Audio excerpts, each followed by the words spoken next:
So the very lovely Danny recently did a book giveaway that I ended up winning. So I thought that I would have a look at the books, because in all honesty, I've actually forgotten what they were. So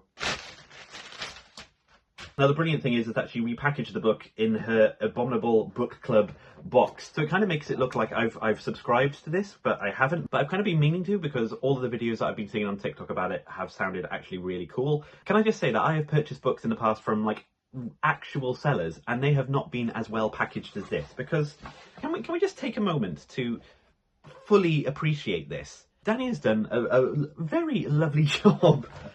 So I'm trying to be careful not to get... I failed instantly. Oh no! So remember all of the lovely padding that was in there. It's now on the floor. I still appreciate the packaging, Danny.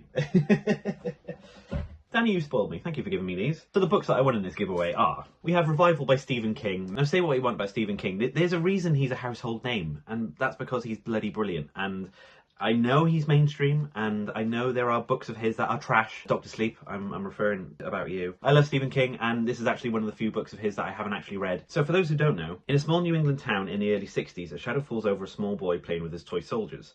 Jamie Morton looks up to see a striking man, the new minister. Charles Jacobs, along with his beautiful wife, will transform the local church. The men and boy are all a bit in love with Mrs. Jacobs. The women and the girls, including Jamie's mother and beloved sister, feel the same about Reverend Jacobs. With Jamie, the Reverend shares a deep bond based on their fascination with simple experiments in electricity. Then tragedy strikes the Jacobs family. The preacher curses God, mocking all religious beliefs, and is banished from the shock town. Jamie has demons of his own. In his mid-30s, he is living a nomadic lifestyle of bar band rock and roll. Addicted to heroin, stranded, desperate, he sees Jacob again, a showman on stage, creating dazzling portraits in lightning. And their meeting has profound consequences for both men. Their bond becomes a pact beyond even the devil's devising, and Jamie discovers that revival has many meanings, because for every cure there is a price. Now this sounds very much like The Prestige, which I am all for. So the second book from Danny is All Who Wander Are Lost by Gemma Amor, which in addition to looking very cool, has come with one of the signature plates for Gemma herself. So on the back it's described as All Who Wander Are Lost, First Landing State Park, Antarctica, Mongolia, France, Norway, Ireland, Somerset, Egypt, a giant glacier in an unnamed land. What do all these places have in common?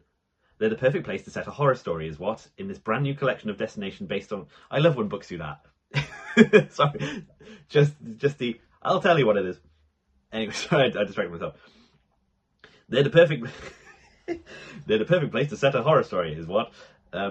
In this brand new collection of destination-based tales of terror, Bram Stoker and British Fantasy Award-nominated author Gemma Amor takes us on a series of adventures through the weird and the wonderful, the strange and the unexplainable, across the remotest, wildest parts of the world, and through lands yet to be discovered. Expect dark and deranged encounters, beautiful vistas, old gods, ghosts, peculiar creatures, vampires, and the most terrifying of all monsters, mankind. Yes! I love it in a book when the ultimate evil just turns out to just be mankind. That's a trope I'm never going to be done with. And finally, we have whatever's in the mystery package. We have charades?